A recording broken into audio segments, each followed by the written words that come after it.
Halo semuanya, pada video kali ini kita akan mengenal lebih jauh mengenai matematika diskrit. Jadi video ini merupakan video yang pertama dari serangkaian video-video pembelajaran yang akan kamu pelajari selama mengikuti mata kuliah matematika diskrit 1. Nah, sebelum kita masuk lebih jauh mengenai topik-topik yang akan dipelajari di matematika diskrit 1, tentu kita perlu mengenal lebih dahulu apa sih yang dimaksud dengan matematika diskrit. Ya, kalau matematika semua sudah kenal tentunya ya, tapi di sini ada kata diskrit.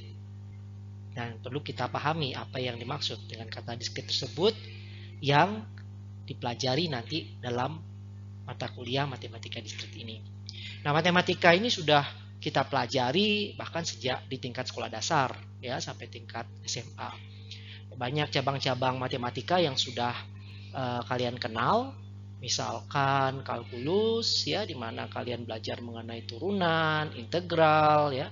Kemudian kalian juga belajar mengenai trigonometri ya, kemudian belajar mengenai geometri dan masih banyak lagi topik-topik atau cabang matematika yang sudah kalian kenal sebelumnya ya. Nah, sebetulnya apa yang akan dipelajari nanti di matematika diskrit juga bukan sesuatu yang baru. Ya, banyak hal yang sudah pernah kalian kenal dan pelajari bahkan di tingkat sekolah dasar sekalipun. Nah, ini menarik. Nanti kita akan lihat ya. Nah, jadi dalam perjalanan kalian nanti di Fakultas Ilmu Komputer, apakah Anda datang dari program studi Sarjana Sistem Informasi maupun program studi Sarjana Ilmu Komputer, kalian akan melihat bahwa matematika itu merupakan cabang ilmu atau bidang ilmu yang sangat penting ya, yang mendasari banyak topik-topik di bidang ilmu komputer. Sehingga mata kuliah yang terkait dengan matematika di Fakultas Ilmu Komputer itu menjadi mata kuliah wajib fakultas. Ya, wajib baik bagi prodi Sarjana Informasi maupun prodi Sarjana Ilmu Komputer. Nah, secara khusus matematika diskrit ini sering disebut sebagai matematikanya bidang ilmu komputer. Ya, jadi bagi yang belajar di bidang ilmu komputer secara umum, apakah itu di sistem informasi atau di ilmu komputer itu sendiri, maka pasti akan mengenal matematika diskrit dan mempelajari topik-topik yang ada di matematika diskrit. Oke, jadi secara khusus di video kali ini kita akan membahas mengenai atau mengenal lebih jauh matematika diskrit itu apa. Kita akan lihat mengapa matematika diskrit itu penting di bidang ilmu komputer ya. Kita akan lihat beberapa topik-topik yang nanti dalam perjalanan Anda di ilmu komputer ya akan ketemu dengan topik-topik tersebut dan Anda akan melihat di mana pentingnya matematika diskrit untuk topik-topik tersebut. Kemudian terakhir akan kita tutup dengan tujuan pembelajaran dari belajar matematika diskrit ya, yang kita harapkan Anda capai. Baik, mari kita mulai dengan memahami arti kata diskrit itu sendiri. Saya akan mencoba menjelaskan arti kata diskrit ini dengan membandingkannya dengan kata kontinu yang kita bisa lihat sebagai lawan dari kata diskrit itu sendiri. Nah, kita coba akan lihat beberapa contoh ya sehingga kita bisa membandingkan arti dari kedua kata ini, diskrit dengan kontinu, melalui contoh-contoh tersebut.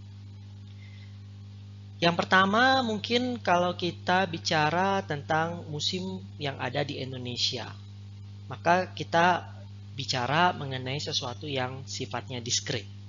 Di mana kita tahu musim di Indonesia itu ada dua musim, yaitu musim hujan dan musim kemarau. Nah, di sisi lain, kalau kita bicara mengenai suhu rata-rata harian di Indonesia, maka di sini kita berbicara sesuatu yang sifatnya kontinu. Sesuatu nilai yang bisa berada pada suatu rentang. Misalnya, suhu rata-rata di Indonesia bisa 26,8 derajat Celcius, 26,9, 27, 27,1 derajat, dan seterusnya. Kemudian contoh lain, kalau kita melihat ukuran baju, ini juga merupakan sesuatu yang diskrit. Ukuran baju biasanya dinyatakan dalam beberapa jenis kategori ukuran. Misalnya di sini sebagai contoh saya berikan 4 ukuran. Ukuran baju S, ukuran baju M, ukuran baju L, ukuran baju XL.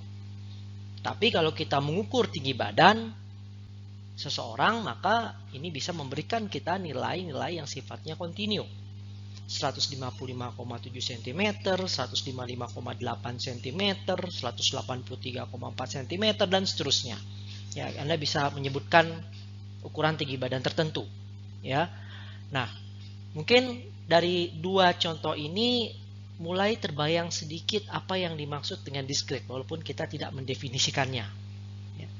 Kalau dilihat, sepertinya sesuatu yang sifatnya diskret itu sesuatu yang kita bisa cacah, sesuatu yang kita bisa hitung.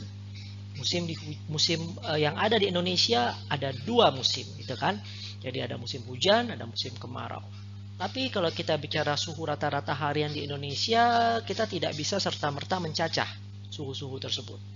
Ada banyak sekali suhu rata-rata harian yang bisa kita sebutkan. Hal yang sama dengan ukuran baju, ya, sesuatu yang kita bisa hitung.